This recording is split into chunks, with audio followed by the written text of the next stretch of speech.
Dieu Tout-Puissant, dit dans Sourate le Voyage Nocturne, verset 81, et dit, la vérité est venue, et le faux a disparu, car le faux est destiné à disparaître.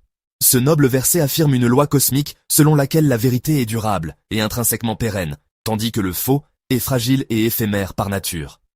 Ce verset peut être étudié selon 3 dimensions principales. Premièrement, la dimension historique incarnée par la destruction de l'idolâtrie. Le verset s'est concrétisé historiquement lors de la conquête de la Mecque, avec la chute des idoles autour de la Kaaba face à la puissance de la vérité islamique. Cela représente historiquement la transition d'une ère de dispersion tribale, d'inégalité et d'idolâtrie à une ère d'ordre, d'égalité et de monothéisme. Elle s'incarne également dans l'inéluctabilité de la chute de l'injustice. L'histoire a prouvé que tous les empires fondés sur la tyrannie et le mensonge s'effondrent et disparaissent inévitablement. Les lois et les systèmes qui ne servent pas l'humanité sont avec le temps remplacés par des systèmes plus justes et plus stables.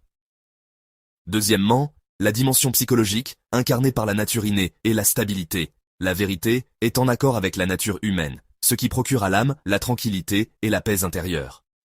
En revanche, vivre dans le mensonge et la tromperie provoque une anxiété et une tension constante qui épuisent psychologiquement l'individu jusqu'à son effondrement. Troisièmement, la dimension sociale. Les sociétés fondées sur la justice et la transparence sont fortes et cohérentes, tandis que celles fondées sur la corruption et l'injustice se désintègrent de l'intérieur.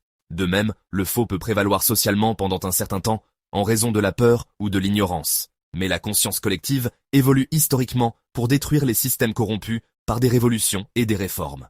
De plus, l'évolution des sociétés humaines tend toujours vers l'institutionnalisation de la vérité, par des lois qui protègent les individus, réduisant ainsi les espaces et la marge de manœuvre du faux.